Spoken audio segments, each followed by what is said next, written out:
Et l'invité ce matin, c'est vous Nicolas, bonjour. Bonjour. Vous êtes le gérant de la société Pokécad Distrib qui installe des distributeurs de cartes à collectionner. Alors on parle de cartes à collectionner, les cartes des licences Pokémon ou One Piece, mais d'autres on en reparlera. Vous avez installé donc un premier distributeur à La Roche-sur-Yon, c'est le premier à La Roche-sur-Yon, le deuxième dans le département qui sera mis en service dès demain.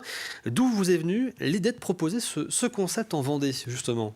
Alors en fait l'idée en elle-même en fait c'était en novembre. C'est ce que j'expliquais un petit peu à tout le monde. Avec ma femme on est assez fans en fait et nos enfants aussi. Et un petit peu en regardant sur YouTube, on s'est rendu compte que des distributeurs s'installaient en fait. Et en fait, on dit pourquoi pas chez nous en fait. Donc on a un petit peu cherché. Il n'y en avait pas en Vendée à ce moment-là.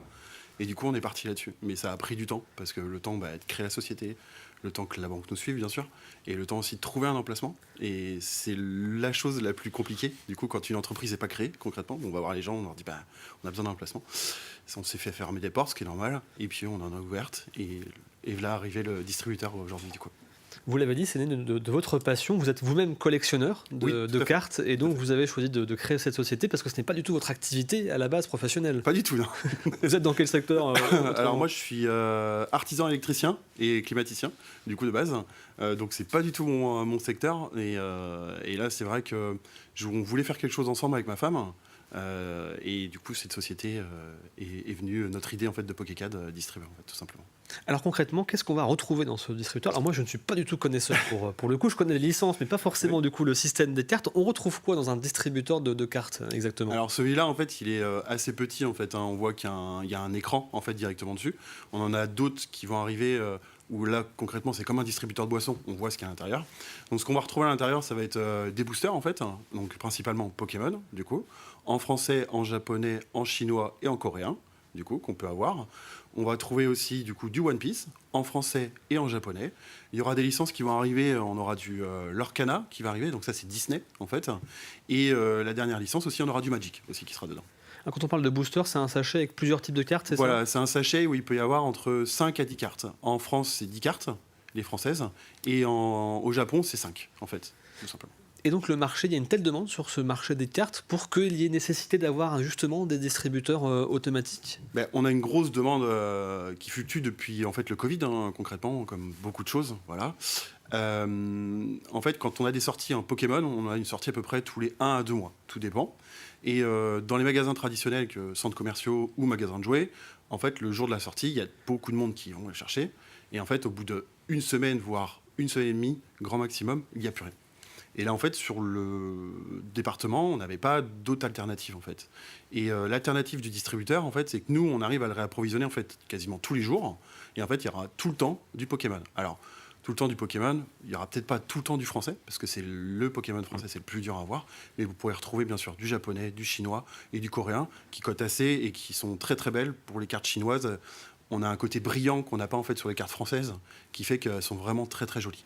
Alors j'aimerais juste après sur un mot que vous venez d'utiliser, la cote justement des cartes, j'en reparlerai juste après, mais on parle donc des stocks. Vous me racontiez justement qu'avant qu'on commence cet entretien, que même pour vous c'est parfois compliqué d'aller chercher des stocks, il y a une telle demande que vous passez beaucoup de temps justement à chercher vos moyens d'avoir vos cartes pour approvisionner donc les distributeurs. Tout à fait, en fait, on passe par la distribution classique qu'on peut avoir, mais il y a des fois malheureusement on ne peut pas en avoir parce qu'il en faut pour tout le monde en France. Voilà.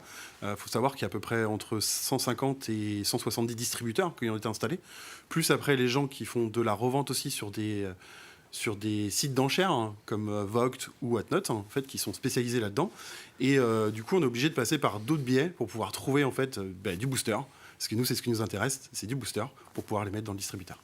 Et vous l'avez dit, il y a une cote pour les cartes, il y a un vrai marché avec parfois aussi des ventes aux enchères, des mises à prix. Je crois récemment qu'aux États-Unis, une carte s'est vendue à plusieurs millions de dollars, une carte extrêmement rare, c'est ça? Oui, tout à fait. Il y a une carte qui s'est vendue à 16 millions de dollars. Donc, il faut se rendre compte, c'est une carte, il y en a 39 dans le monde, donc c'est pour ça qu'elle part à ce prix-là. Mais oui, la cote des cartes est vraiment très haute. Alors que ça soit sur de l'ancien, donc on parle de cartes qui datent de 99, quand c'est sorti en fait, quand Pokémon est sorti au niveau des cartes, ou que ça soit même du récent, sur on va dire des séries 8.5 qui sont sorties il y a à peine 6 mois. On a une carte qui est la Noctali X, qui elle vaut 1000 € en sortie de booster. Et si vous la faites grader, donc grader, qu'est-ce que c'est? C'est une société de gradation qui prend votre carte, qui vient lui mettre une note qui va aller de 0 jusqu'à 10. Si on a 10, la carte peut aller jusqu'à 4 000 euros. Et donc c'est quand même des tarifs assez impressionnants et c'est aussi impressionnant ce marché des cartes à collectionner. Je reviens donc sur ce distributeur, le premier donc pour vous à La Roche-sur-Yon.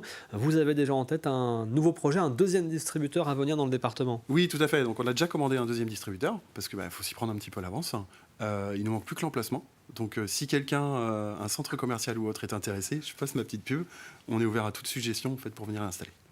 Je reviens maintenant sur vous, sur votre parcours justement, puisque vous êtes vous-même collectionneur. Est-ce que vous vous souvenez de la première carte que vous avez pu avoir dans votre collection, la toute première qui vous a donné justement cette passion et l'envie de poursuivre la collection? Tout simplement, enfin, comme beaucoup en fait, moi je suis de la génération, voilà, j'ai 38 ans, donc c'était un petit peu, la première carte que j'ai eue vraiment qui était importante pour moi, c'était la Pikachu. Du coup, très simple. Tout le monde la voulait. Voilà, tout le monde la voulait, comme la Dracofeu, bien sûr. Mais qu'est-ce qu'on faisait? On la prenait, soit on la gardait dans une petite boîte, soit on la mettait dans un petit classeur. Et puis après, au fur des années, c'est laissé de côté. Mais quand on pense maintenant que la Dracofeu, si elle est en bel état, elle vaut à peu près entre 4 à 6 000 euros, on se dit, mince, j'aurais peut-être dû garder mon classeur. Je reviens maintenant sur vous, vous nous l'avez dit tout à l'heure, ce n'est pas votre activité principale, vous avez une autre activité à côté. Comment vous arrivez justement aujourd'hui à vous organiser entre à la fois votre activité professionnelle, je veux dire classique, le développement aussi de l'entreprise, la recherche des stocks pour alimenter donc l'ensemble en tout cas pour alimenter pour l'instant ce premier distributeur? En fait, alors déjà, moi, de base, j'arrive à m'organiser assez facilement au niveau de mon travail. Je privilégie bien sûr ND Energy qui est c'est l'entreprise en fait qui a tout démarré en fait, mais j'arrive en fait à pallier au niveau de mes rendez-vous de pouvoir par exemple venir avec vous aujourd'hui et dans une demi-heure en fait chez un client pour ND Energy.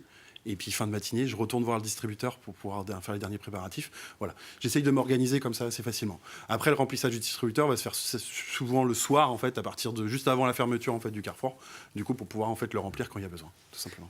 Et donc, premier distributeur qui sera mis en fonction demain. Donc, rendez-vous à partir de quelle heure pour les passionnés, pour les plus intéressés, justement? Donc, demain, rendez-vous à 9h30, du coup.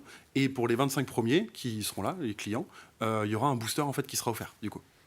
Merci beaucoup, Nicolas, d'avoir été avec nous ce matin pour Poké Distri, donc distributeur de cartes à collectionner de différentes licences, notamment Pokémon. On a donc beaucoup parlé. Merci d'avoir été à nos côtés ce matin dans la matinale.